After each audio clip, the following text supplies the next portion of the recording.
Meu nome é Larina. E você pode estar se perguntando ou não, mas não, nós não somos gêmeas. E hoje estamos aqui para falar sobre um assunto polêmico, Complicado, sério.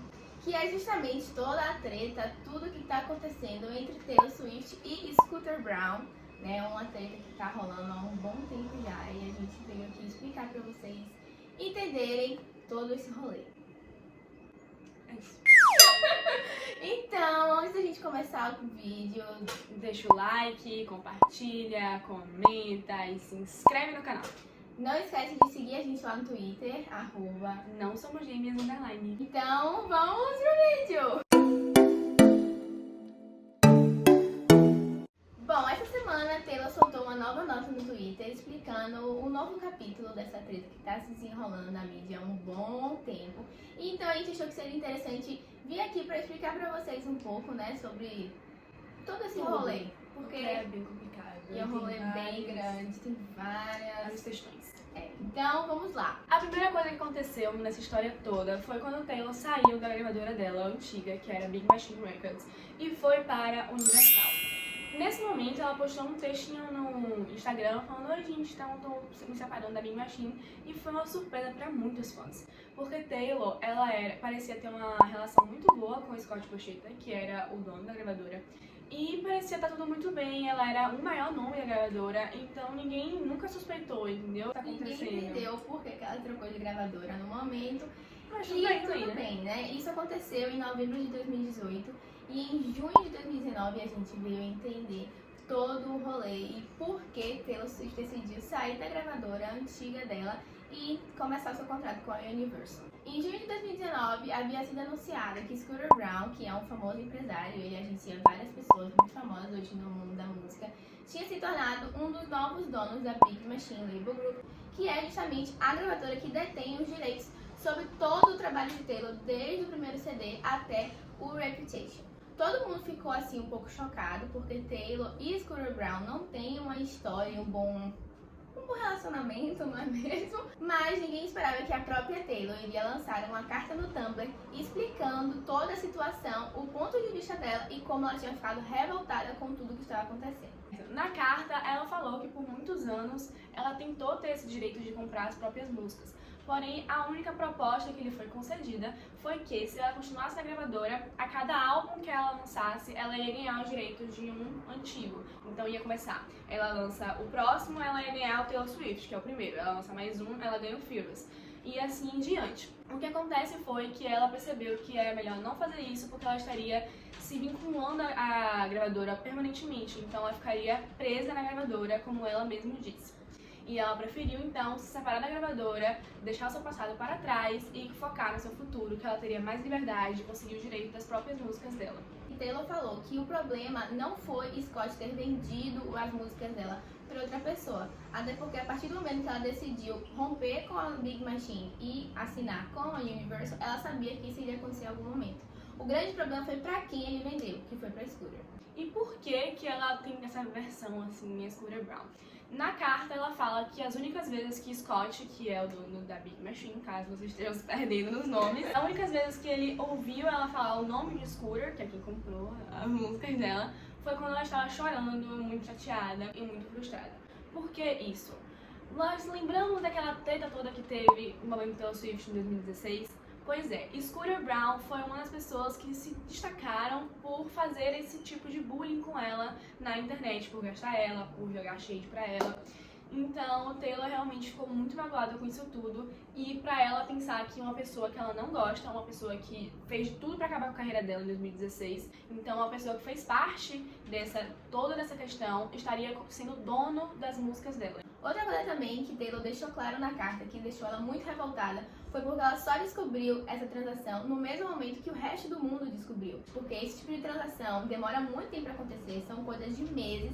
Ela não recebeu nenhum tipo de notificação de que isso estava acontecendo. Então, assim, ela deixou claro realmente que isso foi um dos fatores que mais deixou ela chateada e revoltada, devido ao descaso que eles tiveram com o trabalho dela e com ela. Porque eles estavam vendendo a obra dela, então assim... E ela escreveu que ela fala muito assim de músicas que eu escrevi no meu quarto quando eu tinha 16 anos. Acho que o que é mais louco, assim, dessa história de Taylor Swift é por ser com ela, porque ela é uma pessoa que é muito ativa no processo criativo. Então ela realmente escreve as músicas. Tem músicas ali que ela escreveu sozinha no quarto dela quando ela tinha 16 anos. Sobre a vida dela e, enfim, ela é muito ativa nesse processo criativo. Então, o que ela fez foi vendido para outra pessoa. Ela sentiu que a vida dela estava nas mãos de uma pessoa que não gostava dela. Certo, e depois que Taylor lançou essa carta, Scott Borchetta veio a público falar que, na verdade, Taylor não ficou sabendo disso tudo no mesmo momento que todo mundo, porque ele tinha contatado ela um dia antes do anúncio. Bom, a treta continuou, provavelmente pelos bastidores. Nós não tivemos muitas, digamos assim, declarações públicas, né, sobre o que estava acontecendo, até que em novembro de 2019, Taylor novamente foi ao Twitter e contou um pouco pra gente sobre o desenrolar e sobre tudo que estava acontecendo. Na carta, ela disse que estava muito honrada, já que o AMA, que é uma premiação dos Estados Unidos, American Music Awards, tinha escolhido ela como a artista da década. Então ela iria fazer uma apresentação para meio que agradecer e simbolizar esse momento importante para a carreira dela. E ela queria fazer, obviamente, como artista da década, ela queria apresentar alguns dos grandes hits que ela teve na década. Porém, já que Scooter Braun era o dono dos masters dela, ela tinha que pedir permissão para ele, para ela cantar a música dela numa premiação que estava homenageando ela. Então ela disse pra gente que na verdade ela tinha sido proibida, que ela não podia cantar, e isso deixou todo mundo um pouco revoltado. O argumento de Scooter Braun e de Scott Borchetta seria que ao cantar, ao performar as músicas dela na televisão, ela estaria regravando as músicas dela antes do período determinado. Porque no contrato diz que ela, a partir de novembro de 2020, ela poderia começar a regravar os álbuns dela. E ao se apresentar no AMA de 2019, ela estaria regravando antes da hora. Bom, segundo Taylor, na versão dela, a resposta que ela recebeu de Scott e de Scooter é que ela poderia sim apresentar as músicas, porém, ela só poderia fazer isso se ela tivesse concordado em contrato de não regravar as suas músicas em novembro de 2020. Nessa carta, Taylor também pediu para alguns artistas se pronunciarem e para os fãs começarem a fazer barulho na internet, para que ela tivesse então direito de performar a música que ela fez. Nesse momento, Scooter Braun lançou uma nota no Instagram dele, falando sobre diversas coisas e respondendo essa carta que Taylor falou sobre o AMAs, né? Ele diz, primeiramente, que ele estava muito assustado porque ele estava recebendo muitas mensagens ofensivas e de ameaças de morte e etc. E que ele estava muito nervoso com isso. Ele também fala que ele tentou repetidas vezes tentar acessar Taylor, conversar com Taylor, chegar numa mesa, ter uma reunião com ela para discutir isso tudo. E que ele nunca conseguiu, pelos representantes, né? Nunca conseguiu chegar até ela. E ele sentia como se ela quase não quisesse resolver o conflito. Inclusive usa mais ou menos as mesmas palavras que eram usadas contra ela em 2016, falando que ela queria mais, dando a entender, né, que ela queria mais uma narrativa para a história dela e que ela preferia fazer grandes anúncios públicos e envolver as massas nisso do que resolver isso civilizadamente, respeitosamente, pelo telefone ou em uma reunião. E no final da carta dele, ele fala que ele não tinha falado pra ela que ela não podia tocar as músicas dela no AMAs e que ela é legalmente permitida de fazer tudo isso e que ela não precisava de permissão de ninguém. Uma coisa importante também é que essa foi a primeira vez que ele, o próprio Scooter Braun, se posicionou sobre o assunto. Até então a esposa dele já tinha se posicionado e os artistas que são agenciados por ele também tinham se posicionado. Cada um, né, do seu jeito e da sua forma, com a sua opinião. Acabou que Taylor realmente conseguiu performar as suas músicas no AMA, fez uma performance incrível, nós estávamos no sofá assistindo. O tempo passou, a gente continuou nessa história, a gente não sabe muito bem o que estava acontecendo nos bastidores. Em novembro de 2020, todos os fãs comemoraram no Twitter que finalmente Taylor estaria livre para regravar os seus álbuns, desde o Taylor Swift, o primeiro álbum, até o 1989. Porém, em meados de novembro, um rumor começou a circular na internet de que alguém, um anônimo, havia comprado os direitos de Taylor de Scooter Braun. E aí, galera, foi uma loucura, assim, porque a gente não sabia quem tinha comprado, né? Então os rumores já começam, a galera começa a fazer teoria. Então rolou até aquela esperança, será que ela conseguiu enganar todo mundo e comprar as próprias músicas? Só que ela veio a público mais uma vez com uma carta para explicar pra gente o que aconteceu. Nessa carta, Taylor veio a público para contar pra gente que ela descobriu que o trabalho da vida dela foi novamente vendido sem o consentimento dela, sem ela saber, de Scooter para uma nova empresa. Dessa vez, ela disse que ela recebeu o contato dessa empresa antes da venda ter sido publicada na grande mídia, e eles contaram que, na verdade, eles queriam falar com ela antes do contrato ser finalizado, antes de tudo, para deixar ela ciente do que estava acontecendo. Porém, Scooter Braun e Scott Borchetta disseram que se eles fizessem isso, todas as transações seriam finalizadas e eles iriam ficar sem a música de Taylor. Bom, além disso, nessa mesma carta, Taylor disse que com o passar do tempo, durante esse ano, desde o EMA até agora, ela tentou de novo entrar em contato com a Big Machine, com o Scott, com o Scooter, para tentar comprar suas músicas novamente. E que antes de qualquer transação, antes de qualquer conversa sobre esse processo de compra das músicas, eles disseram que só iriam iniciar as negociações se Taylor assinasse um contrato dizendo que ela nunca mais iria abrir a boca dela para falar sobre eles, a não ser que fosse sobre coisas positivas.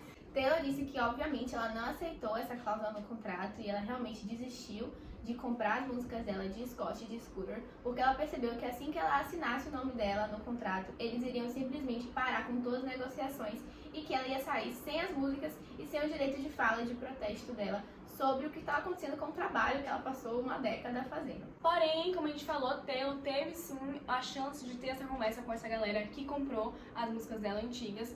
E ela falou, ela tem uma carta que ela publicou também na internet. Ela falou que quando ela descobriu que essas músicas dela tinham sido vendidas novamente, ela até ficou feliz, porque ela achou que nós podíamos ter um futuro melhor para essas músicas dela antigas, né? Podia ser uma coisa mais saudável, mais respeitosa, e que ela começou a pensar em várias maneiras que eles podiam se associar e fazer uma parceria para que os dois lados ficassem felizes com isso, né? Só que ela descobriu que essa empresa que comprou as músicas dela ainda está associada a Scooter Braun, e que Scooter Braun ainda vai ser beneficiado com as músicas de Taylor por muitos anos à frente. Então, ela resolveu falar para essa empresa que, olha, se eu te apoiar como vocês querem que eu faça, eu vou estar de alguma forma, direta ou indiretamente, beneficiando Scooter Braun. E eu prefiro não estar associada a ele de nenhuma forma. Então ela até fala na carta que se um dia eles se separarem, que essa empresa esteja completamente dependente de Scooter, ela ficaria muito feliz em ter uma parceria com eles e ver algum jeito deles se ajudarem, né, nessa história. Só que, como Taylor Swift, ela não dá ponto sem nó. No final da carta que ela deixou para os fãs entenderem o que estava acontecendo e no final da carta que ela mandou para os novos donos das suas músicas, ela deixou claro que sim, ela iria regravar as suas músicas antigas e que inclusive ela já havia começado a fazer esse processo. Ela disse que esse processo se mostrou um momento muito estimulante criativamente para ela e que ela estava guardando muitas surpresas para os fãs e que estava muito ansiosa para que a gente ouvisse o que ela vem preparando. Bom, só para finalizar, talvez alguém tenha ficado perdido. Como assim Scooter Braun tinha os direitos sobre as músicas de Taylor, mas ela podia regravar? Como assim? Então, basicamente, a Big Machine Records, que era a gravadora, ela tinha o direito sobre os masters, que é basicamente a gravação da música. Então é a fita lá com a voz de Taylor, os instrumentos, o que a gente escuta nas plataformas de streaming de música. Taylor, ela é a compositora de todos os seus trabalhos, ela está envolvida na composição de todas as músicas que ela fez, inclusive existem músicas que ela fez sozinha. Então por isso que ela tem o direito de regravar, porque querendo ou não, é o trabalho dela. E é isso, a gente espera que vocês tenham entendido tudo. Sigam a gente no Twitter, @nãosomosgêmeas_. Lá a gente postou também a carta de Taylor que ela lançou recentemente. Então é isso, um beijo e até mais!